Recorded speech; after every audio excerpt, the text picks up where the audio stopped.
Welcome back everyone to another Redstone tutorial. Now this one is a password lock, and this is really cool, something that I thought myself. Now here, if you just randomly play levers, you see that we don't get any code. There's only one code to this, and it's very complex. You do one, you turn one on, you turn two on, you turn one off, you turn 4 on, you turn 3 off, and you turn 4 back on. And there, the door opens up. And then you can go on and have all our diamond blocks. Now, one of the bad things about this design is when you go on the door, it doesn't close behind you, but it doesn't really, it's not that big of a deal. But if someone does see this code on, they will just think that you just all you have to do is just turn 3 and 2 on. I mean, really, it's not. You just gotta do a bunch of other complex stuff too. So they want to know, even if you saw the levels 2 levels on, they still want to know. So that's another good thing about this design. Another bad thing about this design is the only way to decode it is to decode it the way you flip the levers. So you turn one on, that, 4, 3, there, like that. Or you could do the other way around to turn it back off, but you can't do the other way around to open the door. Whoops.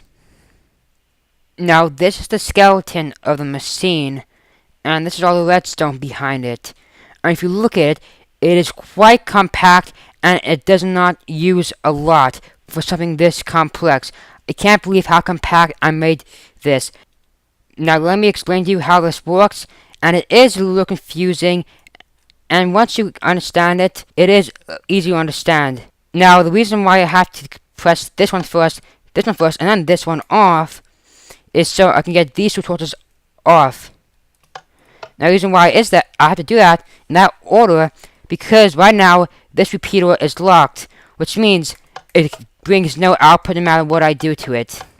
So the torch stays on no matter what I do, until I turn it back, the repeater back on, turning this torch on, and then I turn the repeater on, turning off the torch, and I turn this back on, turning off the second torch, and this is just mirrored. It's the other way around, very simple, that one, and that one, and that one, and then they're both off. And you see we got a redstone output. So now let's just undecode real quick, so it could be just a little bit easier, simple. Now when these two torches turn off, it turns this torch on, turning off this torch, making this redstone signal go on, going over here, and locking this repeater. When these two torches turn off, it turns this torch on, turn this repeater on, and turn this torch off, and then since both the torches are off, it turns this on, turning this torch off, opening up the door. And now you can't do the code like 4 3 4 1 2 1, because if you do 4 3 4 first, then it will turn this torch off, but the other thing it will do is it will lock this repeater, make it so when you do this one, nothing happens. So you have to do it in that order. So that pretty much explains it, how it works. Now let's go on with the building. We want to start with a 9x6 area, and you want to have 41 blocks. It has to be a solid block. It doesn't have to be iron. It could be any type of block, even dirt, cobblestone, or anything really. You need 20 pieces of redstone dust. You need 12 redstone torches. You need 6 redstone repeaters.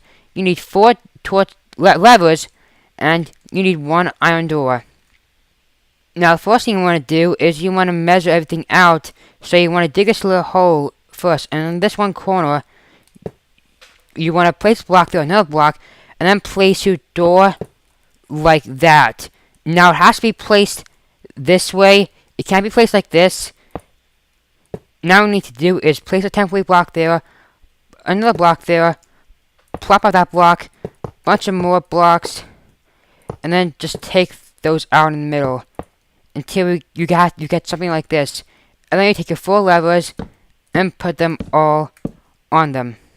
Then what you want to do is place a block right there, block right there, a block right there, just like that, and then 2 pieces of redstone dust, a repeater, another repeater, and then a torch right there.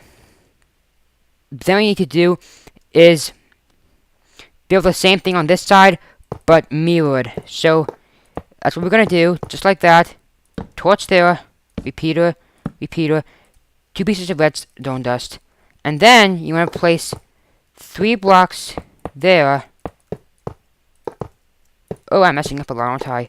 3 more blocks there, 2 torches right there, with torches right there, and then redstone dust right there, creating 2 AND gates. Then what we want to do is place a temporary block there, another block, plop out that block, do the same thing on this side, right next to this torch, and then place 2 pieces of redstone dust right there. So the output leads to it. Then what we want to do is place a block there, another block there, a temporary block, plop out that block, another one right there, with 2 torches, and then 2 redstone.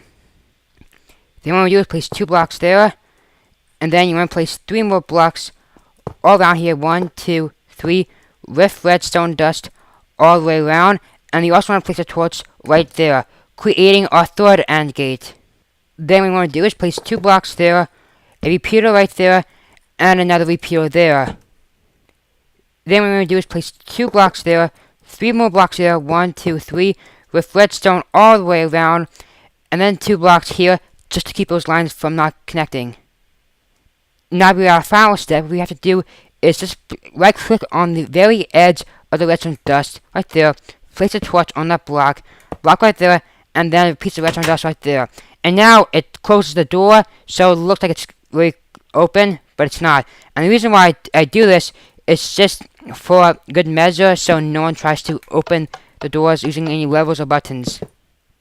Now, one of the cool things about this design is what I really like about it is not only it's compact and complex, but you can create your own code of it. Like what you could do is you could swap these out, place a torch there, and then 2 repeaters there. So then instead of going 1, 2, 1, it's now 2, 1, 1, 2, 1, and 1 there. And now both the torches are off, and then this redstone dust is on. Or what you could do is you could just swap out that block with redstone dust, and then you could just make it so you have to press them in the correct order. You can really, the ways you can decode this really is infinite. You can decode it no matter where you want, just by taking out torches, placing torches, switching the repeaters around. Another thing you can do with this design is you can, right now I have it so you have to press these 2 first and then these 2 next, or because if you do these 2 first and then these 2 next, when these 2 torches turn off, this turns on, like I explained in the explanation. It turns this redstone line on and turning off this repeater, making so when we do this one next, nothing happens to repeater. So we have to do this one first and this one next. Now you could easily make it so this one has to go first and then this one next, simply by switching these 2 repeaters places. Like when the second line turns on, it turns off the repeater. Instead, when this line turns on, it turns off this repeater. Just all you have to do is just switch those repeaters around, and then you could do it the other way. So with this design, you can really make any code you want with it just by moving some repeaters around, moving some dust around, and some torches, and then you can make your own code. It could be up to 6 digits long, and it could be as short as just 1 digit, no matter what you want. So that's gonna be it for this Minecraft Redstone tutorial. And this design is really cool, and I tend to like it. You can decode anything you want, like I said. So I'll see you all next time.